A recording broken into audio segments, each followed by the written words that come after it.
Hi everyone, my name is Justin Ashbrook. If you're finding me for the first time, I do Doctor Who videos, I do Marvel and DC videos. I'm now starting to do Star Wars videos. So today we have a very special guest named Jacob Nestle, and he is going to tell us about the work that he does on Star Wars and his research. How are you, Jacob? Doing well, doing well. It's a nice day outside. I went on a walk earlier. It's been good. Nice. Hi everyone, this is Justin from the editing room really quick.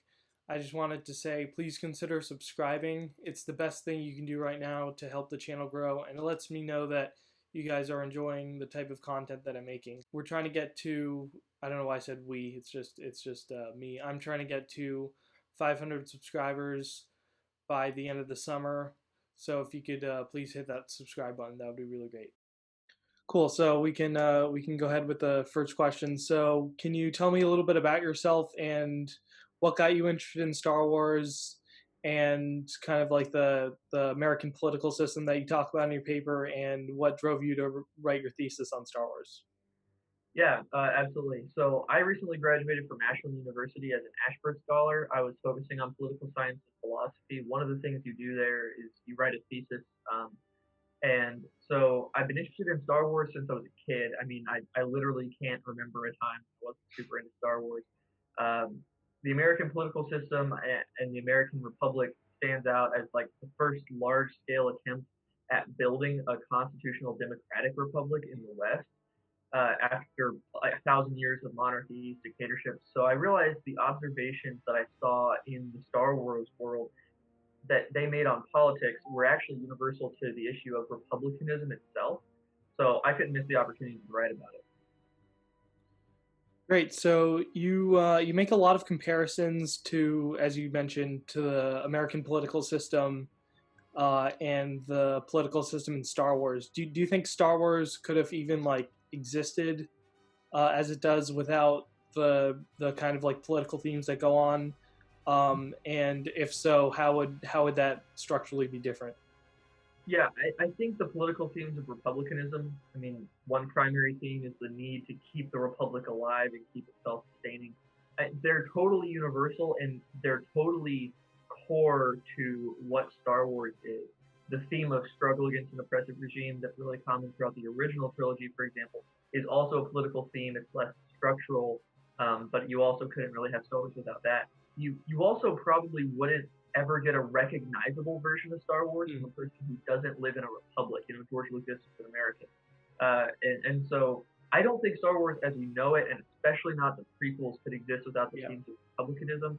It would be a very different kind of work there. I don't even. It would be an entirely different genre, I think. Yeah. Yeah, especially with like the prequels having a lot to do with like the politics of trade routes and stuff like that. That kind of all like is a huge part of it. You were right about one thing, Master. The negotiations were short. You mentioned we did a, if you don't know, we did a Star Wars panel. I think it was yeah, back in May. And one of the things you brought up that I found really interesting is that you say that Star Wars is a Western at its core. So why do you think the Western format works so well with the Star Wars world, characters, and the plot and the narrative? Yeah. So if I can expound on that a little bit, a Yeah. Western to me builds often on the lone hero and a wasteland archetype, kind of centers spiritually on the concepts of the rule of law and freedom. And Westerns often tap into that struggle. I mean, you look at the good, the bad, and the ugly, or more recently, Tombstone.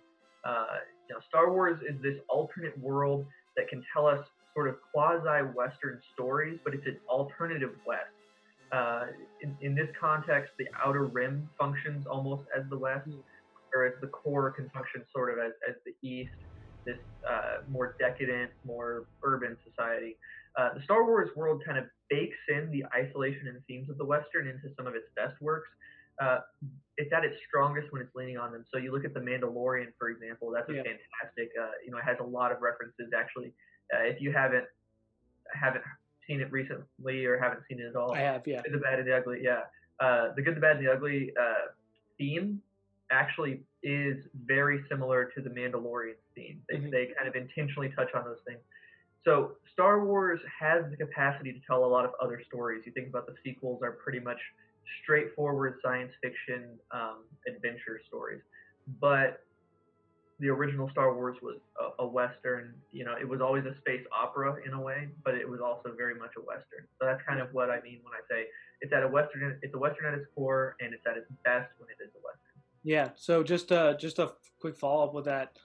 Do you think that's like a big reason why the sequels didn't do as well as they could have, because they moved away from that Western trajectory? Absolutely. That's also a reason that a lot of people were really put off by the prequels at first, because even Episode 6, which is probably the least westerny of the original trilogy, the prequels were very aggressively not a western, even though it contained a lot of the same themes and the same struggles. The prequels are more Shakespeare in space. I mean, it's very much this tragic tale, and there's this grand story, but it centers on these characters. I think that it's a fair claim to say that Star Wars hasn't been a Western in terms of the actual big films that come out since the originals. And I think that a lot of these smaller things, The Mandalorian, a lot of, there are episodes of the Clone Wars TV series that are very clearly Western inspired. I think that part of the reason it struggled is because I personally love Shakespeare in space, that sort of concept. I'm a total nerd. But I think that that's why people were put off by the prequels originally, even though I love it and I think it's good. I think that that's also why a lot of people struggle with sequels, because the sequels are very much not either this Shakespeare in space thing that the prequels were, or the true Western. They're just not either of them. Yeah. So, can you describe some of the similarities and differences between the government from Star Wars and the American government, and why do you think the filmmakers and like George Lucas decided to structure the Star Wars government the way they did? Yeah, absolutely. So I break my paper down into the three branches of government. That's kind of a classical way to do it. And I based that primarily off of the fact that I was trying to look at Star Wars through the lens of the principles that the American founders had when they created ours. So I'm looking at the Galactic Republic through that lens. And so when you look at it that way, there are a lot of similarities and a lot of differences. The Senate is a lot like Congress in some ways, but it's more powerful, and it's not divided into two houses. It's a unicameral legislature. The Galactic Judiciary seems to have a similar role to most modern appellate judiciaries like the Supreme Court, but it's also controlled by the Office of the Supreme Chancellor, so it's not independent like the Supreme Court. And that's something the founders took a lot of time to try to hit home, that the judiciary should be independent. That's a pretty major break. And then the last, of course, is the executive, the Supreme Chancellor, Palpatine. At the time of the movies, he has powers like a weaker president at the beginning. At the opening of the prequels, he's not a commander-in-chief, though, because there isn't a galactic military. He's reliant on the Senate more than the president is reliant on Congress, because they elect him, for example. So I think George Lucas was really trying to split the difference between a parliamentary democracy and a presidential system, which are the two most common forms of, democratic or Republican rule. He's also trying to look at the realities of government for the whole galaxy. I wish I had his explanation. I wish he'd said, okay, so I made these decisions. If he could write his own Federalist Papers, for example, just like the American founders did, that'd be fantastic. But I think that he had to balance all those considerations, needing it to be accessible to a modern Western audience, but also distinct enough that he can make it his own. That's something I think he did really well. And it's also kind of quasi-UN-like in some ways, in the sense that it's also able to say there's a lot more sovereignty in these member planets, these member systems that are closer to member nations than they are to states in some ways. Yeah, and it's like covering a much bigger area too. It's like a whole bunch of planets in a galaxy rather than like one country. So it's just more massive on scale. Right. So you talked about the comparisons with the executive branch. Do you think that George Lucas was kind of like critiquing the expansion of executive power around came out in the early 2000s when George Bush was president. The whole Iraq War was happening. Do you think he's critiquing the increased power that was given to the executive during that time? Yeah, that absolutely has to be on his mind. That's a theme that, he was always sort of anti-institutional. He was always against executive power. He made the villain literally an emperor, right? So you can see he's not a fan of this unitary executive power. But I think that he probably already had the concept. He already had what was going to happen, and he already had the trajectory in 1999. As he's preparing to release episode 1, you can already see sort of the seeds of him saying the cautionary tale here is an executive who uses war to gather too much power. So by the time you get 2002, 2005, yeah, I think that George Bush has definitely got to be who he's thinking of, because he was the president at the time. And in the wake of the War on Terror and the Patriot Act, things like that, I can't say I speak for George Lucas. I don't know what he thought of the specific policies, but I do think that those had to be in the front of his mind as he's writing these things, and had to be aware of the fact that in a lot of ways, Palpatine seems like a cautionary tale for Americans who are willing to give up their freedoms for security. Yeah, definitely. So last question specific to your paper, and then we'll move to some kind of like lighter, more general questions about Star Wars. If there's one takeaway from your paper that we should have, what would it be? And can you elaborate on the quote that you closed on, which is, for people watching, when the spirit of Republican liberty is maintained, even a talented usurper must fail. Where the spirit of the people has turned against Republican liberty, that liberty will die with thunderous applause. Yeah, that is the takeaway. You have to keep the spirit alive. And that spirit has turned against Republican liberty, which doesn't necessarily mean you can do whatever you want. There are no laws or anything like that. But what it means is that it's self-rule, and that the consent and that the common good is maintained. With thunderous applause, the Star Wars fans will recognize Padme saying, "This is how liberty dies with thunderous applause." So this is how liberty dies, with thunderous applause. When I say that quote at the end, it's really a reference to two things. One, of course, is Padme, and the other is James Madison. James Madison was concerned. He said, look, we can have all of these structural things. We can protect the nation through these structural protections. But, the fact of the matter is, if the people don't want Republican liberty, it's not going to matter. Yeah. And if that spirit of Republican liberty goes by, it's not going to matter. So I think that the takeaway is keep the spirit alive. Don't be pessimistic. We have all this polarization right now. But I think as long as we can see, a lot of people out there, and I would say majority of people, maybe I'm a little more optimistic than some people out there, but I would say a majority of people really do actually want what's best for the nation. They actually do want those things. As long as that's the case, we are very much not in the place that we see the Galactic Republican. One major key, and this is it's a very telltale sign of any sort of dictator, and this is something Lucas could have pulled from almost anywhere. I mean, he definitely pulls on Adolf Hitler, he definitely pulls on Julius Caesar, anyone who was able to take a lot of power for themselves. But if we see an executive, a president, who overstays their term in office, they are either willingly or through coercion able to convince the people to have them stay beyond their term limits, so to speak.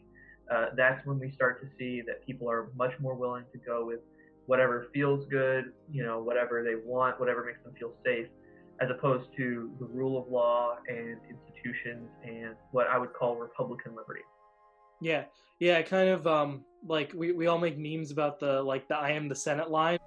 In the name of the Galactic Senate of the Republic, you're under arrest, Chancellor. Are you threatening me, Master Jedi? The Senate will decide your fate. I am the Senate. Not yet.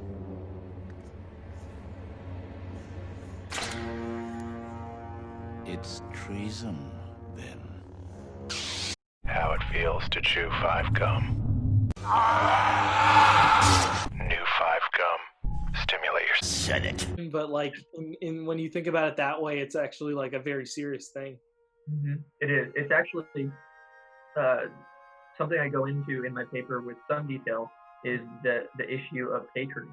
You know, the Senate is so large and it's unicameral, so it works almost like a miniature nation in itself. Yeah. It's this tiny little polity. And the amazing thing about Palpatine was that he was able to overcome literal thousands and thousands of senators who should have been smart enough and should have been clever enough and should have realized what was going on, but they just didn't.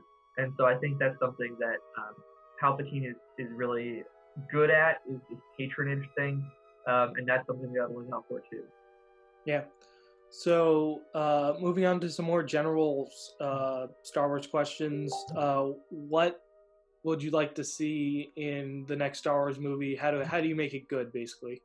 Oh man, so one key thing is a lot of focus on world building. You know, I really enjoyed Rogue One and Solo, in part because both of those films put real effort into establishing the world beyond this grand conflict. It's all about making the world really feel lived in, you know, for better or worse, making it feel like a place that could actually exist, given, you know, the Force and repulsor lift engines and hyperspace and all these things. You know, the prequels, despite their other flaws, do that really well. The sequels, despite some of their successes, just aren't good at it.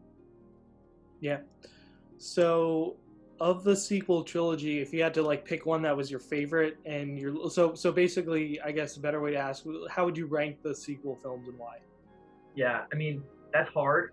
Yeah. I know my least favorite for sure. You know, I understand why some people enjoyed it, but my least favorite has to be The Rise of Skywalker. It's two reasons, honestly.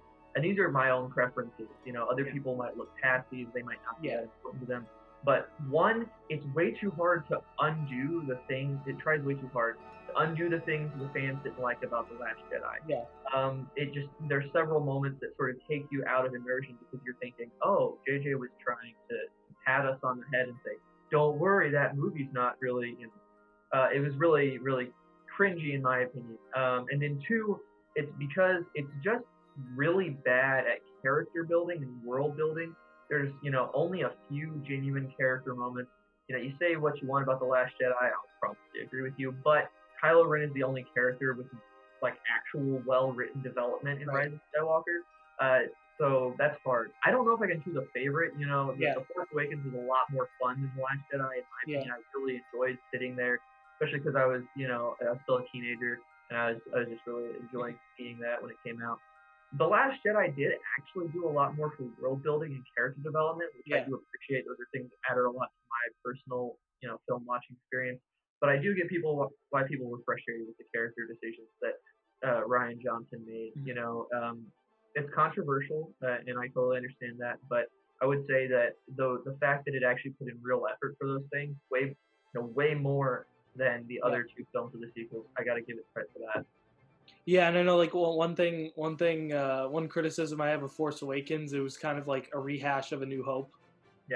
Yeah. Absolutely.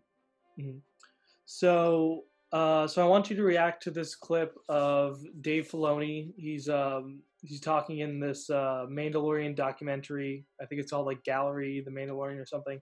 So he's talking about the prequels, and I think Phantom Menace specifically. So basically, I want to hear if you agree with how the analysis of the prequels, and like how your views have changed over time on the prequels. So let's watch. All right. Prequels, I thought, were almost an impossible task. How do you tell the story that we've all grown up with, imagining who Anakin Skywalker was? In Phantom Menace, you're watching these two Jedi in their prime fight this evil villain. Maul couldn't be more obviously the villain. He's designed to look evil, and he is evil, and he just expresses that from his face all the way out through the type of lightsaber he fights with. What's at stake is really how Anakin's going to turn out, because Qui-Gon is different than the rest of the Jedi, and you get that in the movie, and Qui-Gon is fighting because he knows he's the father that Anakin needs. Because Qui-Gon hasn't given up on the fact that Jedi are supposed to actually care and love, and that's not a bad thing. The rest of the Jedi are so detached, and they've become so political that they've really lost their way. And Yoda starts to see that in the second film. But Qui-Gon is ahead of them all. and that's why he's not part of the council. So he's fighting for Anakin, and that's why it's the duel of the fates. It's the fate of this child. And depending on how this fight goes, his life is gonna be dramatically different. So Qui-Gon loses, of course. And he's left with Obi-Wan.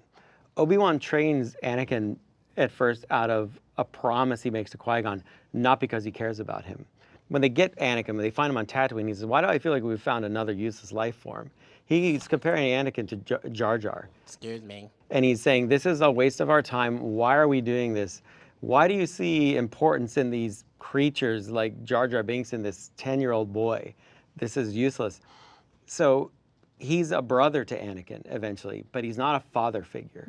That's a failing for Anakin. He doesn't have the family that he needs. He loses his mother in the next film. He fails on this promise that he made, mother, I will come back and save you. So he's left completely vulnerable. And Star Wars ultimately is about family. So that moment in that movie, which a lot of people I think diminish into just a cool lightsaber fight, but it's everything that the entire 3 films of the prequels hangs on, is that one particular fight. And Maul serves his purpose, and at that point died before George may bring him back, but he died. And that's showing you again how the Emperor is completely self-serving. He doesn't care, he's just a tool and he's using people, and now he's gonna use this child. That follows all the way through to the line which terrified me as a kid when the Emperor tells Luke, you, like your father, are now mine. Interesting. Yeah. I think it's interesting, his take on it, and I think I agree with, the impossibility of these things. It's really, Dave Filoni, I think, gets Star Wars in a way that a lot of other creatives don't, and I really appreciate that. The only thing I'd have to critique, if I had to pick anything to think about, I think I wouldn't necessarily say he's like factually wrong, Right. but I think that it's almost, he almost has it backwards in a way, about the way the Jedi are failing. It's not that they're too political. I think it's funny because in the one hand he says they're too political, and then he also says they're too detached. And I think one of those things is right. They were too detached. The other thing is wrong. They were not political anymore. Actually, during that 1,000-year period of the actual Republic, in the form we see it, the Jedi became increasingly, I guess, elite. They're this sort of detached from the galaxy at large. They have their ideology, they have their doctrine, their Jedi code, all these different things. Those things didn't change in that 1,000-year period. They defeated the Sith. We don't have full canon details on how that works in the new canon now, but they defeated the Sith 1,000 years before we see Episode 1, or about 1,000 years beforehand. And then the Jedi didn't have this big, massive threat, and they reinvented themselves. And so I don't think he's wrong. I'm not trying to be like Dave Filoni is wrong. That's not my hot take. I think that it might be misconstrued when he says that they were too political, because what that means to an average person, or at least what I would assume the average person takes that to mean, is that they were too involved in politics. But the fact of the matter is they actually weren't involved in politics. They actually were stepping away from politics. What they got too involved in was themselves and the inability to understand what it was like for the average person of the galaxy. They didn't move where the galaxy moved. And while on the one hand that caused some issues because their inwardness led them to be arrogant, and their arrogance led them to miss a literal Sith Lord in the Chancellery. On the other hand, it actually helped preserve the spirit of the Republic, because they're this sort of detached, unchanging, for lack of a better word, conservative force. They fail because they're too arrogant. They think they're gonna solve everything. But where I think he's totally right that they get too political is when they try to reclaim the politics all at once. They try to start to manipulate things, and Samuel L. Jackson's probably going to materialize behind me and call me bad words and kill me. But it's Mace Windu's fault. Of course, in some ways it's Yoda's fault for But his sin was apathy. The active instigator of this is Mace Windu. Mace Windu wanted to be involved. He wanted to change galactic events, and he did that in a way that was in some ways an escalation of those who came before him. He was a very energetic guy, a very competent guy. He was capable of things that no ordinary Jedi was capable of. And so he grew arrogant, and it was his arrogance and Yoda's apathy that killed them. And he's the one who said, well, let's go, stage a coup and, dethrone the Chancellor and do those things. But it was too late, right? If the Jedi had had a voice that the average galactic citizen listened to, Yoda could have said, literally 2 years before Episode 2, he could have said, look, I understand that this dude is doing well with the Separatist crisis. These people are leaving us. That's not good. But Chancellor Palpatine does not need to accept your attempt to change the Constitution to let him stay in office. And if they had been a respected political force, so to speak, that might have worked. It's kind of a what if. But that's sort of the only thing I would be nitpicky on if I had to be. I really enjoyed Dave's take on that. And I think overall he's absolutely right, especially about how that one battle stages the rest of history. So yeah, and we see that in the new Clone Wars season, where like the Ahsoka is like talking to the I forget what the other girl's name is, but like she's telling her how like the Jedi are out of touch and stuff like that, and like kind of like average people in the Star Wars world don't have a very great view of the Jedi. Yeah, and the terrible thing is, it's a bad reputation with the people who know about them. Yeah. No reputation at all. People often ask, like, is it really realistic that just 20 years after the Jedi were destroyed, the average person would think they were a myth? And it's not, because the stories that were told about the Jedi were ridiculous. Yeah. There were like 10,000 Jedi in the galaxy at any given time on average. And so out of quadrillions of beings, trillions and trillions and trillions and trillions of beings, your odds of meeting someone who's force sensitive, let alone a Jedi, incredibly low. Yeah. So when you hear they can move things with their mind, and you're like, yeah, okay, maybe those stories were a little ridiculous. Yeah, it's kind of like if someone said that in like the real world, like these people can, it was like you would think it was ridiculous. So, if you had to pick like one scene, it doesn't have to be like the favorite, but like a favorite scene from Star Wars, what would it be? Yeah. Oh man. I gotta say, the Duel of the Fates is fantastic. Favorite scenes are hard because there's a lot of really, really good ones. Yeah. I think from the original trilogy, the moment in Empire Strikes Back when Luke and Vader are dueling, it's huge. It's iconic. There's tons of, parodies of it, but it's huge. It's important because it not only contains a plot twist that simultaneously changes everything you thought you knew and also makes sense, right? You can kind of feel it makes sense. It works. It also, the duel that leads up to the plot twist is super key, and that's a fantastic scene. The best lightsaber fights are action mixed with character. And that's another reason the scene between, Anakin and Obi-Wan on Mustafar, that's another super iconic scene that is one of the best scenes in the whole series, and not just for the fantastic moves that came out of it. It's over, Anakin! I have the high ground! You underestimate my power! Don't try it!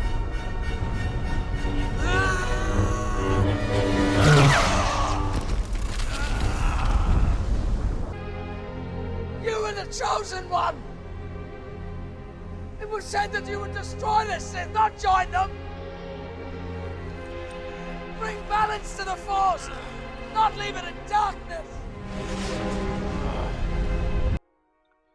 So, what do you think of the recent announcement of the Bad Batch animated series? Yeah, I hope it's good. That's partially serious. The animated series have a tendency to struggle a lot in their first season and then figure out their stride afterwards. So I just hope it's good enough that it isn't like tanked before it can do that. Rebels, for example, it's hard to watch the first season, but it picked up pretty quickly after that. I thought it did a really good job with the characters of Kanan and so on. Selfishly, I would like the Bad Batch to not be geared as much toward kids as some of the stuff is. Mm-hmm. It seems the more emphatically geared toward kids it is, the more they're willing to let the quality slip, like Rebels Season 1 or the Resistance series. I don't know have you seen that? I've not seen. I haven't. I tried to watch an episode. I couldn't get through a single episode. It was a very much a kids show, and there's something wrong with having Star Wars stuff that is geared exclusively toward children. It's just that I kind of hope that the next thing they do, this Bad Batch series, has an actual chance to be serious. So if you were pitching a Star Wars show to Disney, what would that be? I mean, that's a hard one because I got like 5 ideas that I've written down. One of the ones I put the most thought into is like a prequel series of Palpatine, kind of like sort of like House of Cards, Game of Thrones, and Star Wars, like more family friendly than those shows, obviously. But with like the same focus on the characters undercutting one another, the real heroes are not the norm, and they sort of make you like feel bad for the villain, even though you hate them. Like you think about Cersei from Game of Thrones. Even though Game of Thrones should have ended in the 6th season, I think the series as a whole is a good example of what can be. Seasons 5 and 6 of Game of Thrones are fantastic. So that kind of thing. The Darth Plagueis novel is canon in some respects, but also has been confirmed not to be canon in other respects. I've actually got that book right here because it's great. Did you ever hear the tragedy of Darth Plagueis the Wise? No. I thought not. It's not a story the Jedi would tell you. But it's right on my shelf. But it'd be really cool. It would give you a lot of room to tell a story about how Palpatine became the villain we know and love by the time we see him in Episode 1. Because I think you can see this waning, decadent republic with a little less CGI. But the key, by the way, would be finding the right actor for Palpatine. Depending on when you set it, somebody like Tom Hiddleston could actually be fantastic because you need someone who can seem like nice and charming, but also completely crazy. And Hiddleston has that. Oftentimes he kind of gets a pat on the head because he was a Marvel guy, but I really think he has a lot of acting chops that would be fantastic for the role. Yeah. Is the so that's basically all the questions I have. Is there anything else you want to discuss or add to something you said before? If I could give advice to anybody watching, go back and watch the prequels like you're reading Shakespeare. If you hate Shakespeare, don't do this. But if you enjoy Shakespeare at all, if you appreciate Shakespeare at any level, try to go back because the dialogue may not be natural, but it's meaningful. Like Lucas didn't throw in clunky lines because he thought they sounded good. It's because they reveal how the characters are thinking. I'm not an English major. I wasn't an English major in college. But if you give the prequels a chance to speak to you as literature, they reveal the depth of Lucas's thought and intricate weaving of themes. And you pay close attention to parallels that he draws. I think there's a quote that Lucas had where he said, they're like poetry, sort of. They rhyme. He's talking about the film. And so there's one that I actually mentioned in my thesis about the relationship between Anakin and Padme. It very closely mirrors Anakin's relationship with the Republic itself. You look at how he is, this idealistic, and it's also the Jedi Order, of course, but the Republic as a whole as well. This idealistic kid wants to be a Jedi, wants to help people, thinks the Republic's great, and wrong. Episode 2, he's becoming more jaded. He says he doesn't think the system works. And then by Episode 3, there's the scene where him and Padme are talking. And I kind of go into this in my paper, but he says, you're talking like a separatist because she wants peace, and, maybe there's something wrong in the Republic. So it's really ironic. Ironic. And really, really deep. And Lucas did not make those decisions lightly, I don't think. Maybe he did. Maybe he was just winging it. Just, it's like monkey typing Hamlet by mistake. But I think it works really well, actually. Cool. So if people want to check you out, where can they find you? So I'm currently trying to find like a public outlet for this kind of thing, for like Star Wars focused stuff. But my Twitter, if you want to follow me on Twitter, is at Jacob JACOB _ Nestle NESTLE. So just at Jacob _ Nestle. So feel free to follow me on there. Cool, yeah, and we'll put links in the description for that too. Everyone, thank you so much for watching. Thank you Please for having me. consider, hope to see you next time. Yeah.